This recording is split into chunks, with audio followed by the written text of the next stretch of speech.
votes are in. Election day is behind us as we look ahead to who's in, who's out, and what it means for residents in East Longmeadow. A breakdown just ahead. How was voter turnout? Long lines to even get into park at Birchland told the tale. We have the official numbers coming up.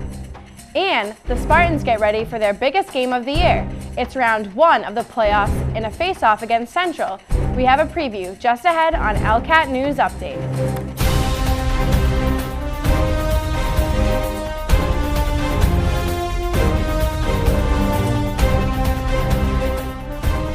Good evening, I'm May Randall. We begin tonight with a look at the polls from today's historic election.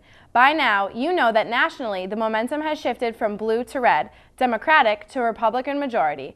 To recap, here's a quick look at results from the top races and ballot questions from the Commonwealth.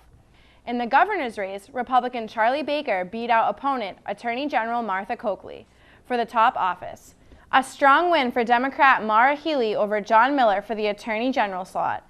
Secretary of State William Galvin heads back to office. In the U.S. Senate, Ed Markey is in for another term. Congressman Richard Neal ran unopposed. Register of Probate, an extremely close race. With less than 300 votes separating the two candidates, Suzanne Seguin gets a nod over Gail Kinderis. And for the Massachusetts Senate race, for the 1st Hampden and Hampshire district, Democrat Eric Lesser with 50% of the vote. Deborah Baronski with 45%. Ballot questions. Yes on question 1, eliminating the requirement that the state's gas tax be adjusted annually based on the Consumer Price Index. No on question 2, meaning no change will take place on the state's beverage container deposit law. On perhaps the most controversial ballot question, number 3, voters said no, which gives the green light to casinos in the Commonwealth. And question number 4, voters said yes, entitling employees and small businesses in the state to earn and use sick time. Polls opened at 7 Tuesday morning, and from that moment on, police on hand say the line to get into the Birchland Park Middle School polling location never lessened.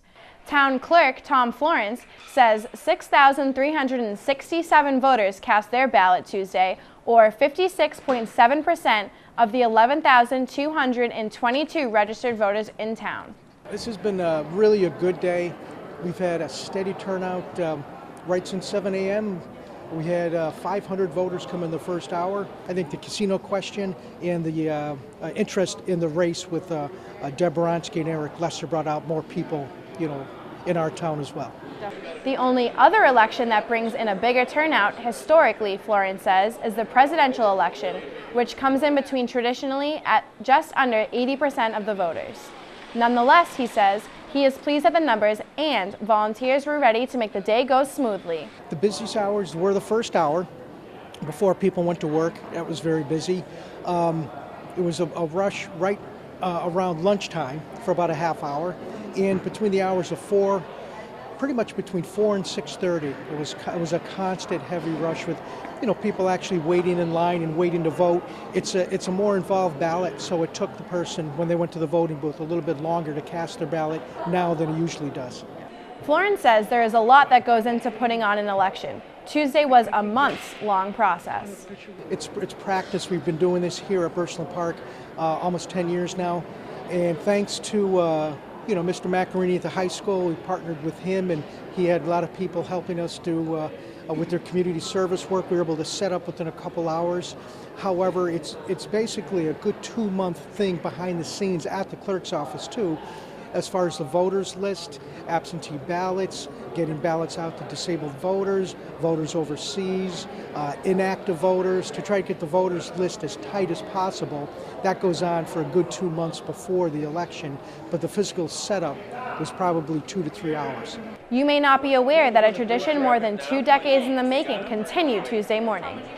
As he has for the past 22 years, longtime town resident Bob Adams was the first to cast a ballot. Yes, I have been for the last 22 years. I try to get here early, and if I can help them, I help them a little bit. But today is an excellent turnout. The line went right to the parking lot this morning, which is very good to see. The people are really interested in what's going on in the state, and I'm really proud of them all coming out today.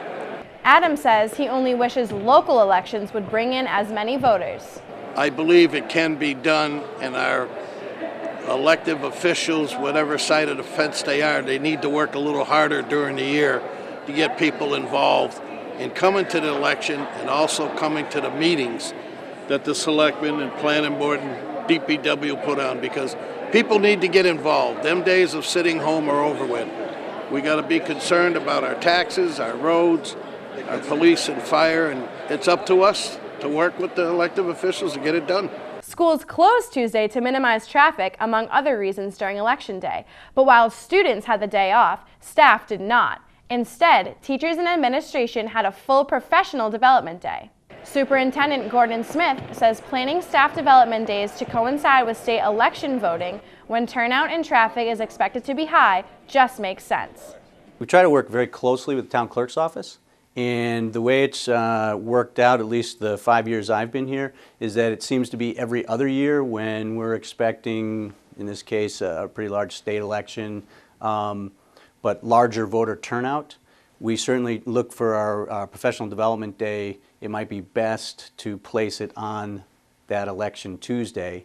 And it works, obviously, for voters to come in, use the middle school in this case, have parking available. It also works on the other side in that if you're having that type of turnout, you're not disrupting classes and the flow of students that might be moving through the hallways and so forth. Smith says Tuesday's development workshops at each school came at a key point in the school's curriculum and assessment planning. An early November professional development day is placed pretty strategically. It's a good spot to have that full day. We also have a half day a little bit earlier in the fall, but having time where school has gotten underway, we've gotten into our routines, and we've been able to look at some of the state assessment data in late September, early October. Then we can revise our SMART goals for the district, for each of the buildings, and then certainly as you make those revisions, that may change some of the things you're doing in professional development. And so it's worked out to not only for the town, for the election, but it's also worked out for us in terms of being timely with our professional development. On Monday, Smith, Director of Curriculum and Assessment Valerie Anir, and the district's 5 school principals outlined SMART goals for the upcoming academic year. Smith says the goals address achievement, climate, and strategies for improving educational outcomes for all students. We're consistently staying with, throughout the district, our development of common assessments, which is a best practice. And basically what that means is that our teachers at grade levels and in the content areas, like content areas, are working to develop assessments that bring in the Common Core, the new state standards, and they agree on when these standards should be assessed and which standards are the priority standards, which then, as you set that assessment, and it's the same assessment for all students in that grade level or in that content area, it helps us continuously align to those state standards, which is really important. One area that remains a concern to educators and parents is student performance in math throughout the middle school grades. As we continue looking at data, we're seeing that we do continue to be a very high achieving district in English language arts. We saw improvement in science. Math continues to be a focus area for us.